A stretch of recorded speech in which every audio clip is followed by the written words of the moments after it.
What's up, fellow airsofters? This is Deranged Professor with Deranged Airsoft speaking, and today I got a package in the mail from my brother who sent this magazine to me that he found online from airsoftgateway.com, a mag called Murder Mags, and this is a mid-cap magazine. I've never heard of this mag. This is actually the first time that I'm seeing it, and he found it online and sent it to me to take apart and do a quick review on. So this is kind of a first impression from it. And first off, I have to say that just feel-wise, it's very solid. It's heavy, roughly the same, feels about the same weight as the original PTS PMag. So, I mean, about the same, honestly. It really doesn't feel any different. Polymers feel about the same, too. You can see this one's a little bit more shiny than the PTS one, just the gloss on it. It also has, it looks like the 3 waffle windows here. This mag is a little bit different though than the PTS one. It lacks the ridge on the back that allows you to lock into the dust cover here. But it's actually more of a clone of the Beta project, which we'll show here in a minute. So when you get it, it comes in the package just like this. And it has this rubber band that says Murder Mags on it. It has the 3 waffle pattern with numbers 5, 15, 25 on the side. And then up here it says 5.56 by 45 on one side. And you notice it has this big thick ridge here that goes across the back of the mag. Some nice grooving here on the side for grip. Same thing on the other side, 5.56 by 45, 5, 15, 25. Same waffle pattern, and then the same grooving on the front here. Underneath this band, if you move it out of the way, it has the little windows for identification, just like you see on some of the newer mags that Magpul makes. When looking at this, I thought this was actually a clone of the original PTS mag, but it's actually more a clone of the Beta Project EXP mags. So if you look at the two here, they both have the same waffle pattern and everything, and even that same ridge along the back of the magazine, right down to the same stipple, like the same, not stipple, but finger grooves here, this grip area. So the only difference being that this uses like the older style base plate, whereas this is consistent with the new gen PMags that are out, this base plate. So aesthetically, it's pretty much a clone of the Beta Project EXP mag.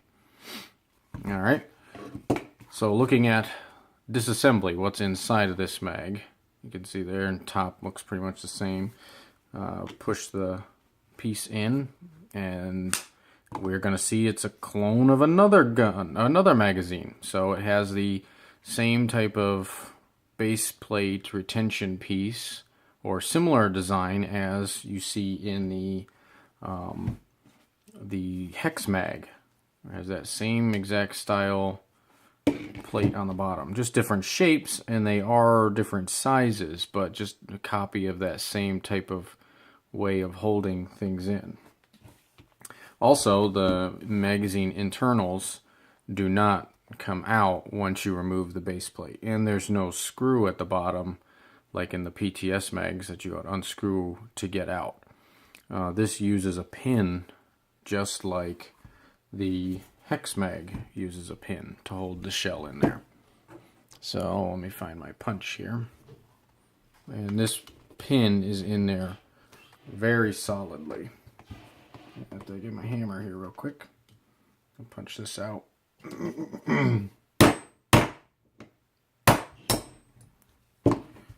Go.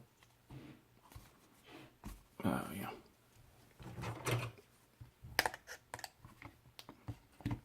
There we go.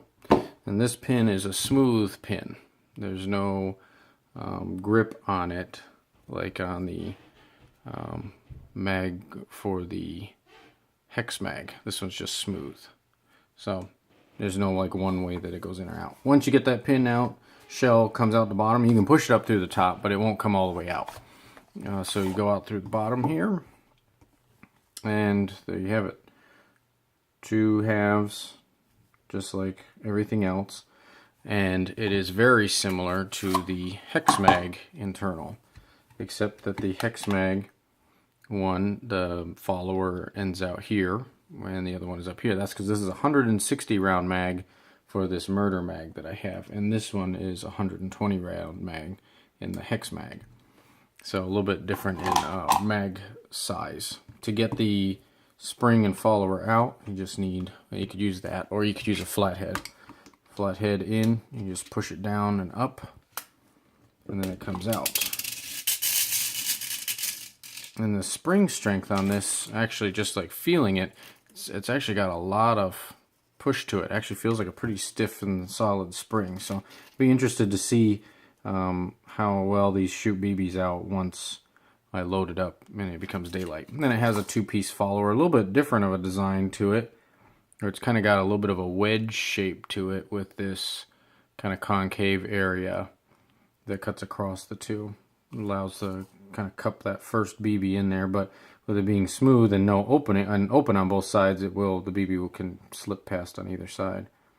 But kind of an interesting follower design. I haven't seen one like this, so they went up with their own follower design.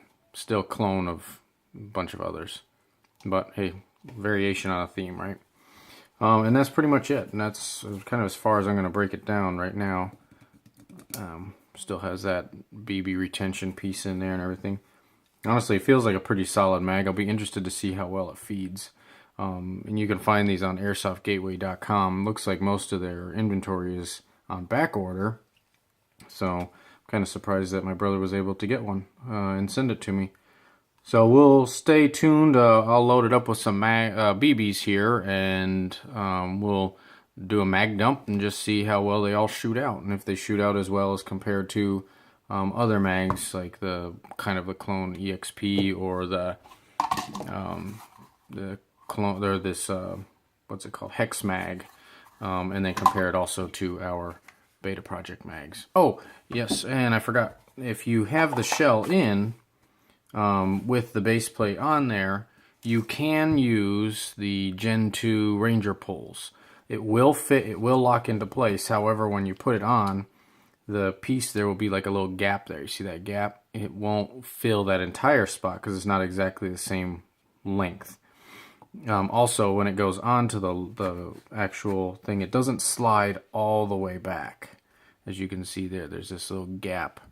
And it's the same thing in the front. So if you were to buy this mag and try to put your Ranger plate on it, it will work, and it will sit there just like this. You'll have like a little bit of like a wiggle to it, not much at all, but it will fit on there. It just doesn't look as nice as if you put it on the Magball P-Mags, where it sits in there nice and tight and also flush at the backside there. So this is a quick look at the murder mags that we found from Airsoft Gateway. Let us know what you think, and stay tuned for a feeding video.